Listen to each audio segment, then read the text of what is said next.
দেখেন ক্যাম্পিং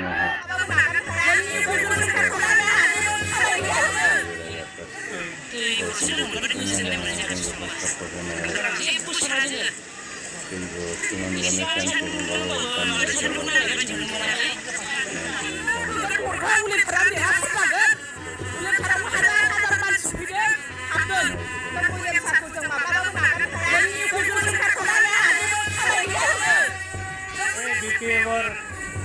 কারণে মানে ড্যান্স করিব আর কি কালচার ওলি আপনার জারি হ্যাঁ